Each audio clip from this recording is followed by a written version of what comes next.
그리스 신화에 나오는 이야기 가운데 어떤 고양이 한 마리가 주인집 아들을 사랑하게 됐습니다. 그래서 고양이가 사람을 사랑할 수 없잖아요. 그래서 주인집 아들을 사랑한 고양이가 아프로디테 신에게 소원을 빌었답니다. 내가 아름다운 아가씨가 되어서 우리 주인집 아들과 결혼하게 해주세요. 이렇게 소원을 빌었더니 아프로디테 신이 고양이의 소원을 받아들여서 아름다운 아가씨로 변하게 해줬대요. 그래서 이제 드디어 이 아름다운 아가씨로 변한 고양이가 주인집 아들하고 이제 결혼을 하게 됐습니다. 그래서 이제 첫날 밤을 보내게 됐는데 얼마나 가슴 벅차겠습니까? 그렇게 사랑하던 주인집 아들을 만나서 결혼하게 됐으니까 고양이가 이제 사람이 돼가지고 주인집 아들하고 첫날 밤을 보내다가 한참 자고 있는데 뭐 부시럭부시럭 하더니 이렇게 보니까 주새끼 한 마리가 이렇게 나오더래요. 근데 자기가 사람으로 변했으니까 이제는 자기가 사람이니까 그러질 말아야 되는데 자기가 사람이라는 걸 잊어버리고 확 뛰어내려가서 그 쥐새끼를 잡아갖고 맛있게 뜯어 먹었더래요. 아들이 보고선 깜짝 놀라가지고선 그 여자를 내쫓았겠죠. 사람이 마찬가지입니다. 우리가 예수를 믿고 하나님의 사람이 되었을 때에 처음에 우리가 내가 예수 믿는 사람이지 이렇게 생각을 하고 신앙생활을 이렇게 해나가다가 어느 날 갑자기 자기도 모르게 자기 속에 있는 우리 속에 그런 욕망 같은 것들이 막 살아 일어나가지고 어떤 잘못된 행동을 하게 될 때에 내가 그리스도인인데 내가 하나님의 사람인데 그렇게 하면 안 되는데 라는 것을 이제 뒤늦게 깨닫게 되는데 그래서 우리가 뭐 날마다 우리가 사실은 죄를 짓지 않고 살기는 상당히 어렵습니다. 모든 사람들이 다 죄인이고 죄를 범하였기 때문에 우리는 하나님의 심판 아래에 있습니다만은 그래도 하나님께서 우리를 사랑하시고 예수 그리스도 하나님의 아들을 우리를 위해서 십자가 내어 주시고 우리를 죄에서 구원해 주시고 하나님의 자녀를 삼아 주셨기 때문에 우리는 하나님의 자녀답게 살아야 되는 의무가 있는 줄 믿습니다. 그래서 우리 예수 믿는 사람들에게는 특별히 10가지의 계명이 있습니다. 이 10계명이라고 말하는 오늘 본문 말씀 출애굽기 20장 1절에서 17절 말씀에 나오는 이 10계명은 어떻게 보면은 좀 고리타분할 수가 있습니다. 그리고 또 이 법 그러면은 좀 머리가 지끈지끈 아프고 이 법 그러면 왠지 나를 구속하는 것 같고 좀 자유롭지 못하게 하는 것 같고 법 그러면 좀 뭔가 좀 거부감이 있는 것으로 이렇게 생각하기 쉬운데 사실 이 법은 하나님께서 이 법으로 말미암아서 우리들을 어떻게 이렇게 요놈들 법에 걸리면 어떻게 되나 두고 보자 이렇게 만들어 주신 법이 아니라 이 법을 너희가 잘 지키면 내가 너희에게 천대까지 은혜를 베풀어 주시겠다고 약속하신 은혜의 법인 줄 믿습니다. 이 출애굽기 20장 1절에서 17절에 나오는 이 10계명 이 말씀은 신명기 5장 1절에서 21절에도 똑같이 반복이 되어서 나오고 있습니다. 원래 오리지널은 이 출애굽기 20장 1절에서 17절입니다. 모세가 10계명 받으려고 시내산에 올라가서 40일 금식하고 하나님 앞에 받은 20계명 그 처음 그 사건의 기록이 출애굽기 20장의 기록이고요. 나중에 신명기에 가서 모세가 모압 평지에서 이스라엘 백성들을 다 모아놓고 이제 애굽에서 나와서 가나안으로 들어가기 전에 모압 평지에서 모든 백성들을 모아놓고 너희가 이제 가나안 땅으로 들어가게 될 텐데 하나님께서 너희에게 주신 그 10계명 내가 그 전에 받았던 그 10계명을 내가 다시 한번 너희에게 알려주마 하면서 모세가 다시 한번 거기서 리마인드 시켰던 것이 이제 신명기 5장 1절에서 21절 말씀에 나오는 10계명입니다. 이렇게 10계명은 성경의 구약 성경에 2번 기록이 되어 있습니다. 오늘은 출애굽기 20장 1절에서 17절 말씀을 우리가 본문으로 삼았는데요. 하나님께서 이 모든 말씀으로 말씀하여 이르시되 이렇게 이제 시작이 됩니다. 하나님이 이 모든 말씀으로 말씀하여 이르시되 나는 너를 애굽 땅 종되었던 집에서 인도하여낸 네 하나님이 여호와니라 이렇게 말씀을 하죠. 이스라엘 백성들은 하나님에 대해서 제일 이렇게 각인되어 있는 것이 그겁니다. 하나님은 물론 창조주 하나님이고 온 우주 만물을 만드신 만물의 주인이시죠. 그런데 이스라엘 백성들에게는 특별히 이스라엘 사람들의 그 역사 속에 함께 하시는 하나님, 그 하나님은 어떤 하나님이냐면 이스라엘 백성들이 430년 동안 애굽의 이집트의 종살이로 있을 때에 그 힘들고 어려운 이집트 종살이를 끝내게 하시고 모세를 통해서 하나님께서 구원해 주신 구원의 하나님이라는 그 마음이 누구에게나 다 있습니다.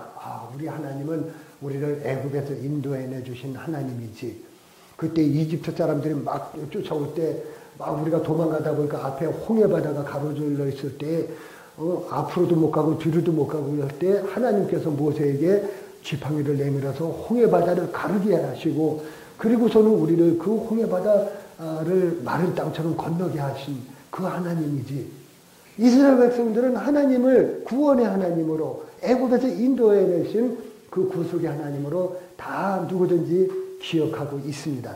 우리 대한민국 사람들도요, 사실은 먼 옛 역사는 그만두고라도 우리 근대사에서 이렇게 보면은 일본 놈들이 일제시대 때 그 일본 강점기 때에 우리나라를 침탈해 들어와서 나라를 빼앗고 이 삼천리 이 금수강산을 빼앗아서 다 그냥 나무도 다 베가고 뭐 하다못해 저 전쟁할 때 그 비행기 띄우려고 그 연료를 만들기 위해서 송진을 그냥 우리나라 소나무 송진을 다 그냥 빼가고 뭐 별짓을 다 하면서 우리나라를 다 그냥 아주 훔쳐갔잖아요. 그리고 우리 백성들에게 얼마나 노역을 시키고 끌어다가 그냥 노역을 시키고 그러다가 죽어도 뭐 그냥 뭐 상관도 하지 않고 우리나라 그 젊은 아녀자들을 끌어다가 위안부로 삼고 얼마나 못된 짓을 많이 했습니까?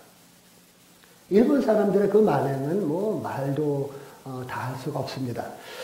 그리고 일본 사람들이 우리나라 사람들 말까지 뺏어갔습니다. 학교 가면은 국어 시간에 국어를 가르쳐야 되는데 국어 안 가르치고 일본어를 가르치는 거예요. 너희들은 지금 이제 우리 이제 내성일체다. 일본하고 조선은 하나니까 이 일본말을 배워야 된다. 그래가지고 일본말을 가르쳐서 모든 백성들을 다 일본말을 하도록 그렇게 만들어버리고요. 이름도 너희들 이름 이제 뭐 김아무개 뭐 이아무개 하는 이런 이름 이제 쓰지 말고 이제 일본 이름을 써야 된다.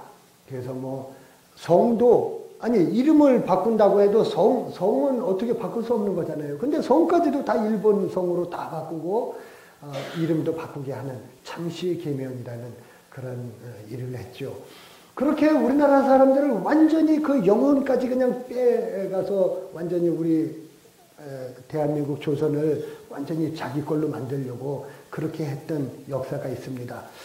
만으로 뭐 한 35년 되는데 그냥 뭐 36년이라고 이렇게 이야기하는데 사실 뭐 길게 이야기해봐야 우리한테 좋을 거 하나도 없는데 왜 36년이라고 그러는지 모르겠습니다만 한 35년 되는 그 일본 강점기 통치 기간 얼마나 우리가 뼈저리게 마음에 가지고 있습니까?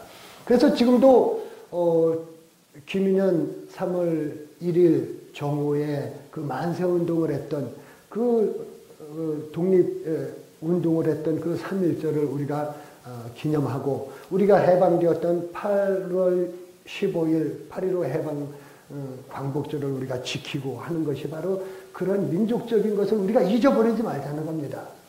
근데 요즘 모르겠습니다. 왜 그런 말이 나왔는지 어떤 아이들은 3.1절이라고 읽어야 되는데 3.1절을 3.1절 뭐 이렇게 읽었다고 뭐 그런 이야기를 하는데 이게 뭐 우스갯말인지 어쩐지 모르겠습니다만 그만큼 이 뭐 3.1절이 뭔지 뭐 8.15 광복절이 뭔지 이걸 잘 모르더라.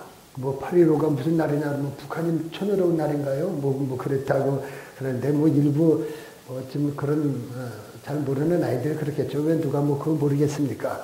어쨌거나 우리 대한민국 사람들은 일본 하면은 아주 치가 떨리는.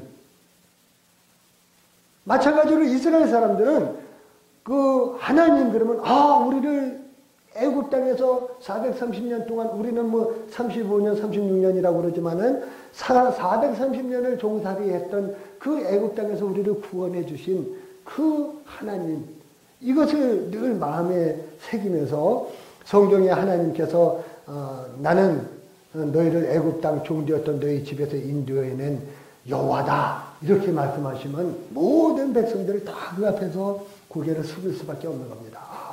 우리를 구원해 주신 하나님, 그러면서 그 말씀을 다 아멘 아멘으로 받아들이는 겁니다. 자, 이렇게 애굽 땅 종되었던 집에서 인도해 내신 그 하나님께서 말씀하시는 겁니다. 그러면서 십계명을 이제 하나씩 이제 말씀을 하시는데, 첫 번째, 너는 나 외에는 다른 신들을 네게 두지 말라 이렇게 말씀을 합니다.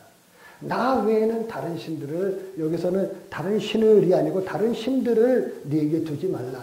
그러니까 5만 가지 잡신들이 수도 없이 많은데 이 많은 잡신들을 나 외에 이런 다른 신들을 너희가 두고 섬겨서는 안 된다는 그런 말씀입니다. 여러분, 오직 살아계신 하나님, 우리 참 하나님은 우리 여호와 하나님 한 분뿐인 것을 믿으시기 바랍니다.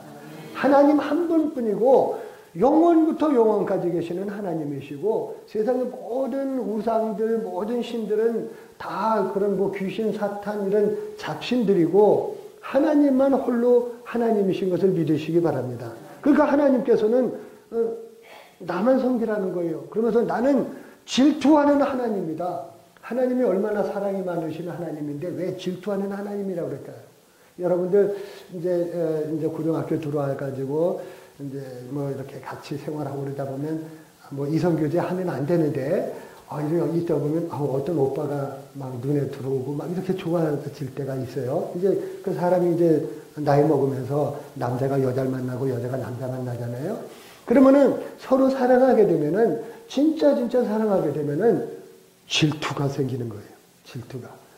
그래서 누가 와서 뭐 이렇게 말하고 그러는 거 보면 괜히 싫고 밉고 막 그 마음속에 질투가 생기는데 그것은 사랑한다는 증거입니다.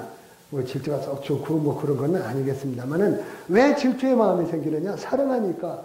하나님께서 내가 질투하는 하나님이다라고 말씀하신 것은 내가 너희를 너무너무 사랑한다는 거예요. 너무너무 사랑하기 때문에 나 외에 다른 신을 두는 것을 나는 그 꼴을 못 보겠다는 겁니다. 오직 내가 너를 사랑하고 너만을 위해서 희생하고 너를 위해서 모든 것을 준비했는데 나를 버리고 어떤 다른 신을 섬기겠느냐, 그 말씀이죠. 그러면서 너를 위하여 새긴 우상을 만들지 말고 또 위로 하늘에 있는 것이나 아래로 땅에 있는 것이나 땅 아래 물속에 있는 어떤 형상이라도 만들지 말라. 어떤 형상도 만들지 말라. 사람이 만드는 것들은요, 사람이 무슨 뭐 부처도 깎아서 만들고 무슨 뭐 만들잖아요. 사람이 우리 속에 뭔가 하나님께서 우리 속에 하나님을 알만한 그런 씨를 주셨거든요. 씨가 요 속에 있어요. 믿음의 씨가 있는데 내가 뭔가는 모르지만 마음이 허전하고 힘들면 어디 가서 좀 뭘 빌어야 되는데 이제 하나님을 모르니까 하나님을 알면은 나를 지으신 하나님, 내가 그분께 영광을 돌리고 그분을 찬양하고 내 소원이 있으면 그분께 나가서 빌고 그래야 되는데 그걸 모르니까 엉뚱한 건 뭘 만드는 거예요. 자꾸 뭘 고안하고 생각해서 뭘 만들어요. 자꾸 뭘 만드는 걸 좋아해요. 그래서 큰 바위만 있어도 그 큰 바위가 무슨 신적인 존재인 줄 알고 거기서 빌고, 큰 나무, 오래된 나무한테 가서 빌고, 그래서 고목나무가 하도 사람들이 와서 빌어가지고 고목나무는 지가 신도 아닌데 자꾸 와서 비니까 얼마나 답답하겠어요. 그러니까 자기는 줄 거는 없는데 자꾸 빌고 그러니까 하도 속이 타서 고목나무 속에다 비웠답니다. 그러니까 복을 줄 게 아닌데 난 아무것도 아닌데 복을 달라고 그러니까. 어떤 절에 동자승이 하나 있습니다. 동자승이라고 알죠. 절에 가면 이제 어려서부터 이제 애를 못 기르니까 그냥 절에 내맡기는 그런 애들이 있어요. 어려서부터 빡빡머리 깎고서는 그냥 그 스님들 따라다니면서 그렇게 이제 배우면서 그렇게 이제 자라는 아이인데, 동자승이 가만히 이렇게 있더니 주지스님한테 그러더래요. 스님, 왜? 부처님이 어느 나라 사람이에요? 야 이놈아, 넌 아직도 그것도 모르냐? 부처님이 인도 사람이지 어디 나라 사람이냐? 그랬더니 아니에요. 부처님은 중국 사람이에요. 그래서 야 이놈아, 무슨 부처님이 중국 사람이냐? 그랬더니 스님 보세요. 그러더니 스님을 법당으로 끌고 들어가더니 법당에 그 부처가 있잖아요. 부처를 이렇게 뒤로 이렇게 치우니까 여기 메이드 인 차이나 이렇게 써 있더래요. 그러니까 이 신은 가짜 신이에요. 메이드 인 차이나 사람이 만든 거야. 뭐 중국에서 만들었든지 뭐 누가 만들었든 뭐 국산이든지 뭐든지 사람이 만든 거지. 그건 신이 아니란 말입니다. 사람이 깎아서 만든 거예요. 그걸 모르고 그걸 갖다가 섬기고 그것을 하나님처럼 그렇게 해서는 안 된다는 겁니다. 그래서 5절 말씀에 그것들에게 절하지 말며 그것들을 섬기지 말지니라. 나 여호와 하나님 여호와는 질투하는 하나님인즉 나를 미워하는 자의 죄를 갚되 아버지로부터 아들에게까지 3, 4대까지 이르게 하거니와. 사실 이게 하나님께서 질투하시는 하나님이 돼서 벌을 주시는데 3, 4대까지 벌을 주신다는 것은요, 뭐 대대로 이렇게 벌을 주신다는 그런 말씀인 것으로 우리가 생각하기 쉬운데, 옛날에 그 공동체 가정에 보면은 할아버지도 계시고 뭐 아버지도 계시고 뭐 아들도 있고 또 일찍 결혼해서 또 손주도 있고 이렇게 하면 보통 3대 4대가 같이 살았거든요.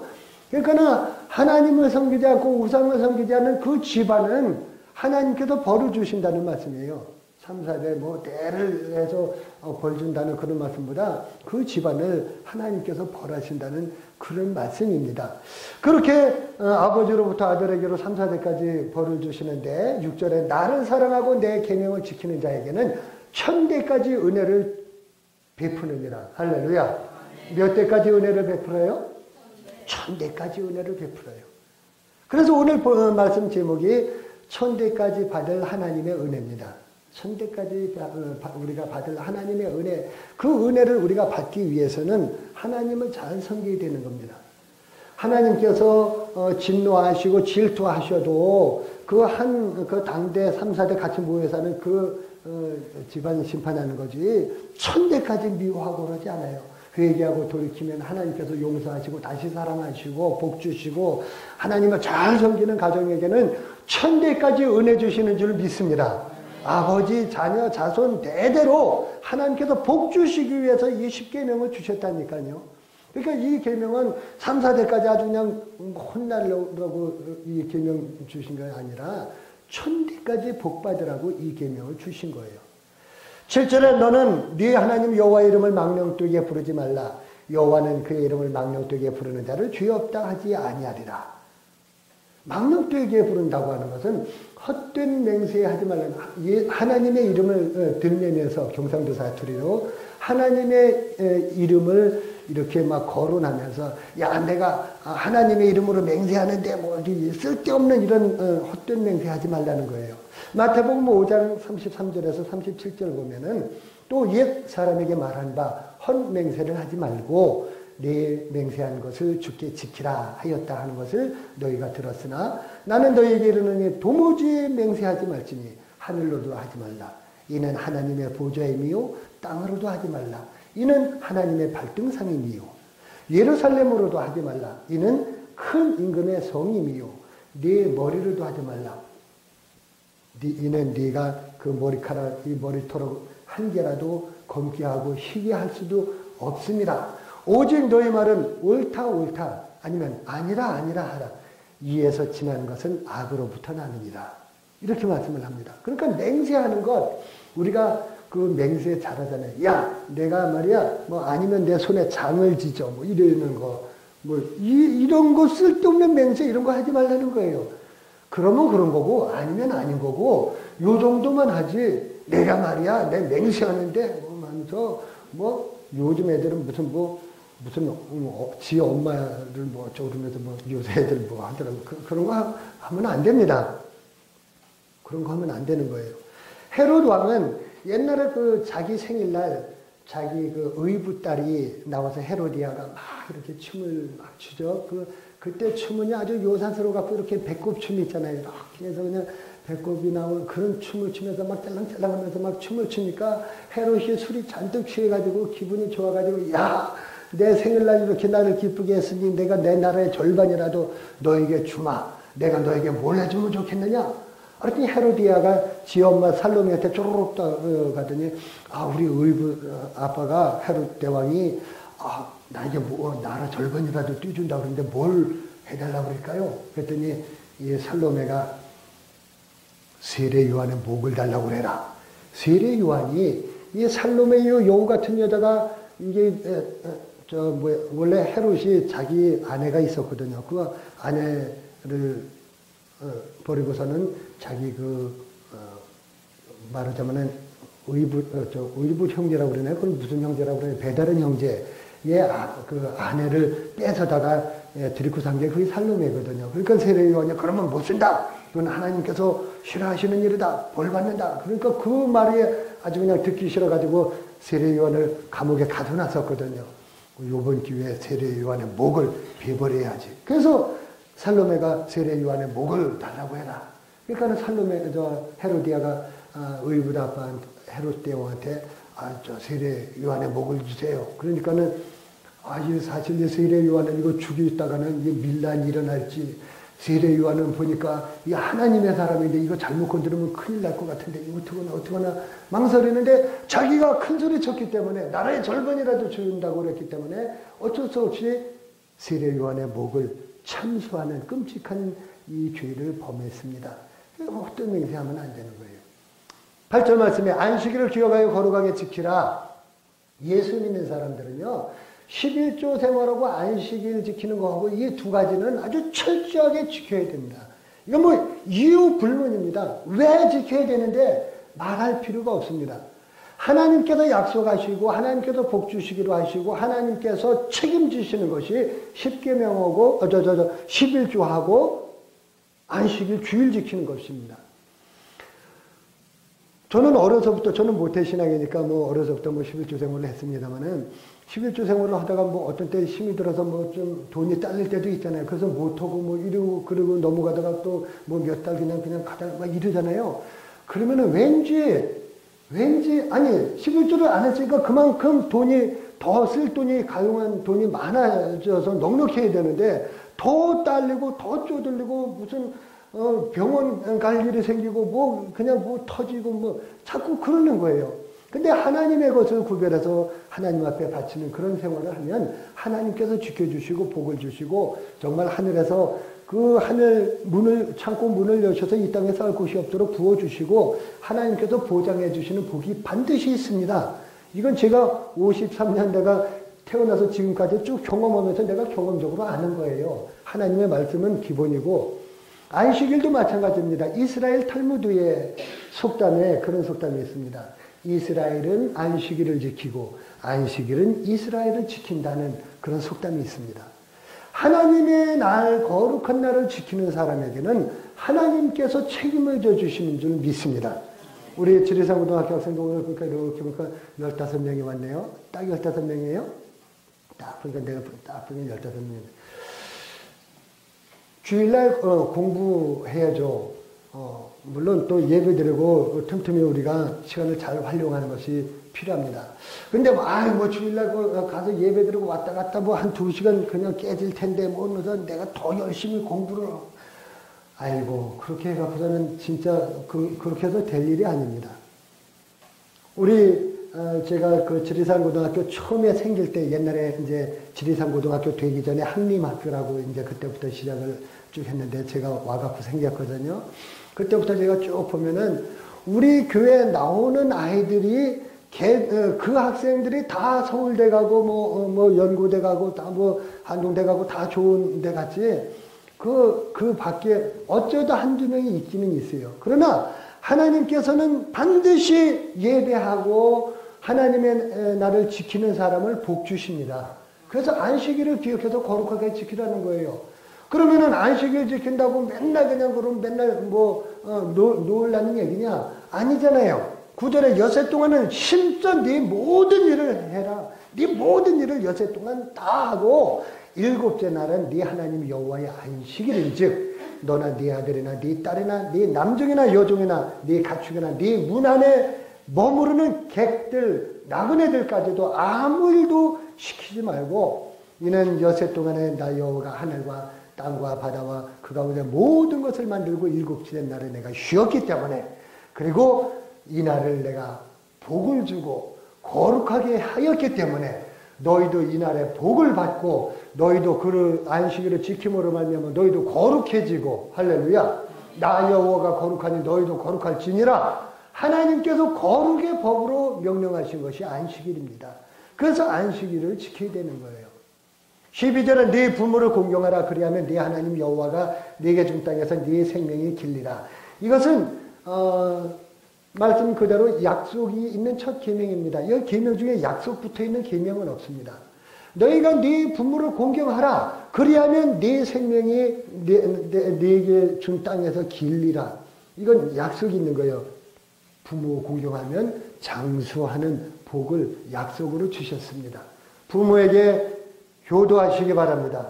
부모 잘 섬겨야 됩니다. 짐승 새끼든지 사람 새끼든지 지 부모한테 못되게 하는 인간은 아무리 서울대 하냐 유학 갔다 와서 의사가 되고 와도 그러고 와서 지 부모 찔러 죽이고 불러서 쏴지르고 이런 아주 못된 인간들이 얼마나 많은지 모릅니다. 자기 부모 공경하면 그 공경하는 거 잘 보고 자녀가 배워서 효자가 되고 그 효가 대대로 미치는 거예요. 그래서 예수 믿는 사람들이 다 효자들입니다. 다 효도 잘합니다. 제사를 안 지내니까 불효자다. 아이고 그런 얘기 하지도 말라고 그래요. 어느 고려적 얘기 무슨 사람 죽은 다음에 상태를 효지게 차려놔서 뭐가 와서 먹는다고 그러지 말고 부모님 살아계실 때 효도하고 잘 모시고 천국 갈 수 있도록 기도하고 전도하고 예수 믿게 해서 하나님 자녀 돼서 천국 가게 하는 것이 가장 큰 효도인 줄 믿습니다. 효도해야 됩니다. 13절에 살인하지 말라. 이게 생명 존중하라는 거예요. 사람은 하나님께서 흙으로 사람을 빚으시고 그 코에 생기를 불어넣으셔서 생명이 되었는데 그 생명이 살아있는 영혼 하나님의 형상인 줄 믿습니다. 우리 속에 이마고대에 하나님의 형상이 다 있습니다. 하나님의 형상이 찌그러지기도 하고 깨지기도 하고 우리가 범죄했으니까 그러나 우리 속에 하나님의 형상이 있어요. 그러니까 인간이 존귀한 겁니다. 개나 돼지는 배고프면 죽여서 잡아먹을 수 있어요. 그러나 사람은 죽일 수가 없습니다. 왜? 하나님의 형상이 있는 것이기 때문에. 그래서 우리가 서로 볼 때 남편을 볼 때 부인을 볼 때 친구를 볼 때 정말 이 사람이 정말 귀한 사람이구나. 정말 사랑해야 되겠구나. 왜? 하나님의 형상이 있기 때문인 줄 믿습니다. 하나님의 형상이니까 사랑해야 되는 거예요. 살인하면 안 됩니다. 간음하지 말라. 요즘 간통죄가 폐지돼 갖고 이제 간통죄 폐지됐으니까 여보 나 가서 간통하고 올게. 빨리 다녀와. 지금 그런 농담도 생기고 그랬다는데 간통죄가 아무리 폐지됐어도 또 지금 민법으로는 정주의 의무라든가 이런 게 다 있습니다. 그래서 사실 이 부부 사이에 사랑 이외에 이런 것을 해서는 안 되죠. 어떤 사람이 야 당신 왜 바람을 핍니까? 그랬더니 그 남자가 하는 말이 아유 이 마누라 진짜 사랑해주기가 너무너무 힘들어서 내가 그래서 그런다고. 왜 그러냐고. 마누라를 행복해 주려니까 노상 안아줘야 되고 뽀뽀해 줘야 되고 그냥 명품 백 사줘야 되고 요리해 줘야 되고 청소해 줘야 되고 처갓집에 잘해야 되고 그냥 귀찮은데 쇼핑 같이 가야 되고 같이 여행 가야 되고 날마다 사랑 속삭여 줘야 되고 맨날 문자로 연락해 줘야 되고 결혼 기념일 챙겨 줘야 되고 생일 챙겨 줘야 되고 어깨 주물러 두고 또 빨래 해줘야 되고 아내 고민 다 들어줘야 되고 또 일찍 집에 들어가야 되고 이게 아내 행복하게 해주는 게 너무너무 힘들다고. 그래서 자기는 바람을 핀다나 그러면 남자들을 행복해 주려면 어떻게 해야 되는데 남자들 행복하게 해주는 건 간단하지. 먹여준다, 재워준다, 가만 놔둔다. 그러면 남자는 행복한데요. 근데 여자는 행복하게 해주려면 그냥 뭘 다 해줘야 되니까 이거 너무 힘들다. 그런 이야기를 하는데, 그래도, 간음하지 말라는 이 말씀은 아주 귀한 말씀입니다. 절대로 그런 일은 없어야 되고요. 15절 도둑질 하지 말라. 여러분들, 제가 이제 매주 금요일마다 진주교도소에 그 레크레이션 강의를 2시간씩 하거든요. 그 재소자들 가만히 보면은 별 죄도 안 져서, 그 중에는 물론 무기수도 있고 그래요. 근데 살인한 사람도 기껏해야 뭐 7년도 살고 6년도 살고 뭐 중간에 뭐 아주 자기가 잘 아주 형 생활을 잘하면 감형도 되기도 하고 가석방도 되기도 하는데, 이 도둑질하는 죄 있잖아요. 도둑질 이게 별거 아니잖아요. 어디 가서 뭐 사과 훔쳐먹고 오토바이 훔쳐 타고 뭐 그러다 이제 걸렸어요. 한 번 걸렸는데 그 다음번에 이제 들어갔다 나와서 뭐 한 2, 3개월 살다 나오는데 그 다음번에 또 들어가다 또 오토바이 또 훔쳐갔는데 또 걸렸어요. 그러면 그 다음번엔 가중처벌이 되고 막 이래가지고, 아니 도둑질했는데 뭐 10몇 년씩 사는 사람을 내가 봤다니까요. 그러니까 살인죄보다 도둑질한 게 이제 또 나와서 또 도둑질하고 또 이게 점점 많아져가지고서는 뭐 10몇 년, 20몇 년 도둑질한 것 때문에 감옥 생활하는 사람들을 내가 봤어요. 도둑질하는 게 그렇게 정말 이게 무서운, 그리고 이거는 아주 습관이 돼가지고 사람 죽이는 건 아주 나쁜 놈들 빼고는 사람은 어쩌다 잘못해서 실수로 죽일 수는 있어도 아주 습관적으로, 오늘도 한 명 죽이고, 심심하다, 내일 또 하나 죽이고. 이게 습관 아니거든요. 위에 사람 한 번 잘못하면 무서워서 그냥 그다음부터 막 벌벌 떠는데, 도둑질은 습관이에요. 그러니까는 자꾸 손을 대게 되고, 이 도둑질 하지 말라는 겁니다. 네 이웃에 대하여 거짓 증거하지 말라. 무고죄라고 그러죠. 남의 명예를 그냥 저기 하기 위해서 있지도 않은 사실을 가서 막 고발하고, 무고죄. 네 이웃에 대해 거짓 증거하지 말라. 네 이웃의 집을 탐내지 말라. 네 이웃의 아내나 그의 남종이나 그의 여종이나 그의 소나 그의 나귀나 무릇 네 이웃의 소유를 탐내지 말라. 탐심은 우상숭배라고 골로새서 3장 5절 말씀에 말했습니다. 탐심, 이 탐내는 마음은 우상숭배입니다. 이것은 언제적인가부터 내 속에서 어떤 물건을 탐하는 마음이 생기면 그것이 우상이 돼서, 야, 이걸 내가 한번 가졌으면 좋겠다, 막 이런 그런 우상 숭배가 되는 거예요. 그 다음에 야고보서 1장 15절 말씀에 욕심이 잉태한 즉 죄를 낳고 죄가 장성한 즉 사망을 낳느니라 그랬기 때문에, 이 남의 물건을 탐내는 것은, 이것은 죄의 씨앗이고 그 죄 때문에 결국 사망에 이르는 심판을 받게 되는 것이기 때문에 그렇습니다. 옛날에는 십계명을 다 외웠습니다. 우리 어린이들도 다 뭐 주일학교에서 다 외우고 그랬는데, 요즘은 십계명 외우는 사람들이 별로 없는 것 같아요. 그래서 십계명 빨리 외우는 방법을 한번 알려드리겠습니다. 한번 따라서 1절 나 외에 다른 신을 두지 말라. 2. 이상한 우상을 만들지 말라. 3. 삼가 내 하나님 여호와 이름을 망령되이 부르지 말라. 그렇죠. 4. 사업하지 말고 안식일을 기억하여 거룩히 지키라. 5. 오직 네 부모를 공경하라. 6. 육신을 살인하지 말라. 7. 칠부단장한 여인을 간음하지 말라. 8. 팔로 도둑질하지 말라. 9. 구차한 말로 네 이웃에 대해 거짓 증거하지 말라. 10. 10원짜리라도 네 이웃의 집을 탐내지 말라. 대충 감이 오시죠? 그렇게 십계명을 외우면은 아마 잘 외워질 것 같습니다. 어쨌거나 오늘 이 주시는 하나님의 말씀은 우리에게 천대까지 은혜를 받게 하시기 위해서 하나님께서 우리에게 보너스로 주시는 선물인 줄 믿습니다. 기도하겠습니다. 하나님 아버지 은혜를 감사합니다. 하나님께서 우리에게 주신 계명 중에 가장 으뜸이 되고 가장 기본이 되는 십계명을 우리가 말씀으로 받았습니다. 하나님 아버지, 이 말씀을 우리가 잘 기억하고 지켜서 천대까지 은혜를 받는 귀한 말씀 되게 하여 주시옵소서. 예수님의 이름으로 기도합니다. 아멘.